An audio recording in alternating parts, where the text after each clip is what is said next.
Hi guys. Okay, this is skill 1.27, assessing neurovascular status.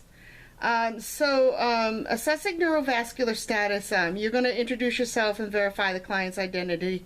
You're going to perform wipes, so you know all that, right?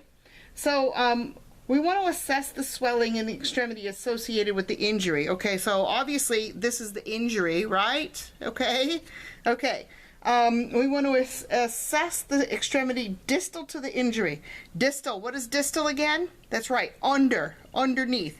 Okay, so we're going to assess the hand, okay, for this one, okay, because the injury is here, so we're going to assess the hand. This is distal to the injury, okay, for color and temperature. So you're literally going to put your hand on their hand, okay? You cannot assess temperature by looking. Okay, you actually have to feel.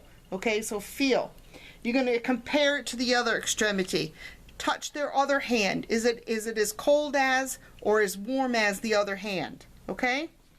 You're going to assess capillary refill time. Press on that finger until the skin blanched. Let go. Count the time it took for the blood or color to return to the area.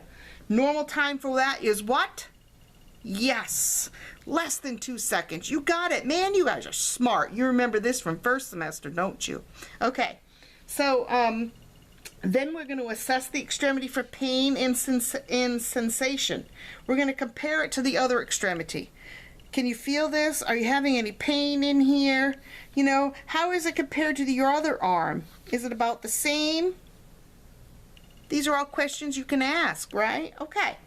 Then you're going to consider findings of all tests to complete the assessment. You're going to plan to repeat the assessment frequently if one or two of the following are present, indicative of impaired circulation or pressure on the nerve, okay?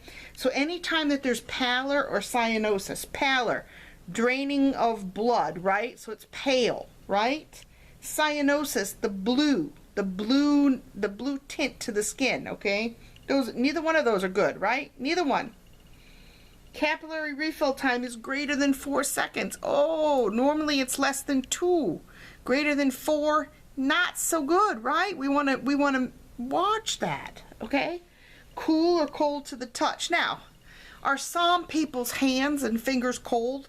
Yeah, there are times when they are. So that's why we want to assess, okay? Assess the arm above the extremity too, to see if the coldness or coldness is going up or if it's just here.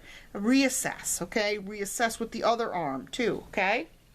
Moderate to severe pain. Well, of course, if they're having pain, we're going to assess that. We're going to hopefully help to relieve that with ice or pain med or repositioning, right?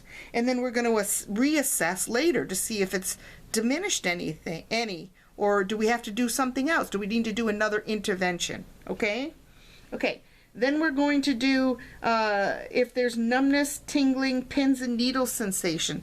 Again, that's not normal, right? That's not normal. So, of course, we're going to reassess. How often do you reassess? You know, it's dependent on the extremity. It's dependent on how frail or fragile your patient is. It depends on the injury itself. It depends on a lot of things. So, you know, 5 minutes, 10 minutes, 15 minutes. You know, use your judgment here, people, okay? But don't go greater than like maybe 15 minutes, because you definitely want to reassess. I would have been reassessing after 5 minutes, but that might be my ICU coming out in me. I don't know. But just use your judgment, okay? All right, so then at that point, we would perform hand hygiene, because we've laid hands on somebody, right? So we want to make sure that we wash our hands. Okay, and then we're going to document our assessment data in the client's record. Okay, that's it. That's simple. Skill 1.27, assessing neurovascular status.